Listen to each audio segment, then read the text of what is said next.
good news, finally. The UK is unravelling. And if you go back over my feed, I talked about the Constitution. I have referenced where I got that information from. And then the last one I duetted, it's Scotland Yard. And they are launching a massive investigation into corruption within politics and several individuals that have served who are British with the IDF. Okay? Now, listen to the words very carefully. He talks about abetting. That's the crime that they're going for. Now, these words are very specific in criminal law. I used to work for the Metropolitan Police Scotland Yard, CPS. So abetting is a very strong word, but they're clearly quite confident that they will be able to press charges on that. They've said there are 4 politicians so far. Okay, well, that's a warning shot across the bow, isn't it? For the rest of the politicians, those who have abetted will not be able to escape this. And he did say as well, there's a lot more to it, but they haven't released the information yet. So if you've abetted in genocide, that was the word he used, specifically genocide, you will be held accountable, and they said they won't stop. Now that is great news for everybody that has peacefully protested. It also means, going back to what I said about the law, our Prime Minister, well, we didn't vote him in, Sunak is operating the country in a way that he thinks he rules the country rather than being a civil servant of a democracy. And he's doing it in order to line his family's pockets. We know this. He's got to deal with BP for 1.5 billion. Now, he needs to be removed for corruption and supporting genocide, supporting war crimes. That's a huge thing.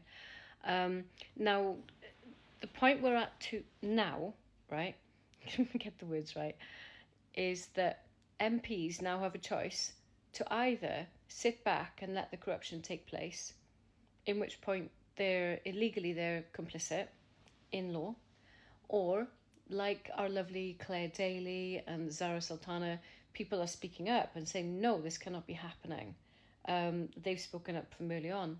So those MPs will be fine, but the rest of them will be held accountable.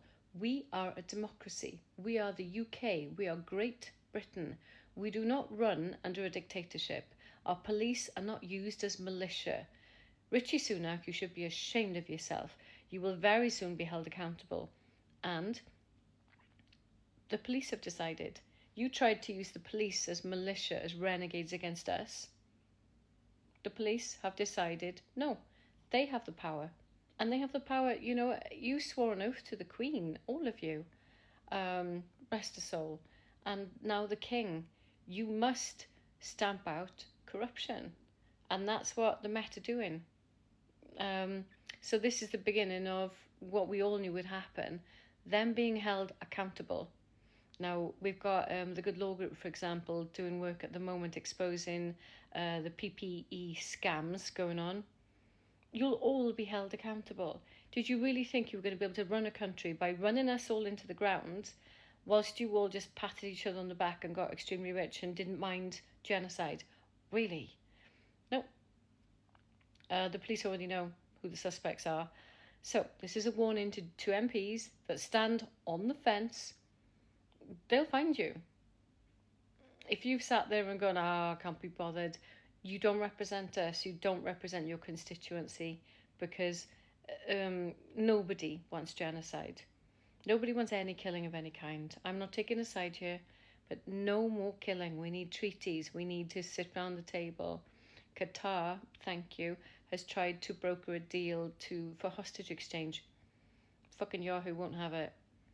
He's not interested in that. He's interested in, as we know, the Leviathan, which is the very large natural gas reserve off Gaza, and making a U-shaped new trade route where 2 ships can pass. And then he's going to move into Africa. He's already announced that. He's also said he's infiltrating the US without them knowing it. I think he's right. He's like one of those really bad movie criminals, Austin Powers, $1 million.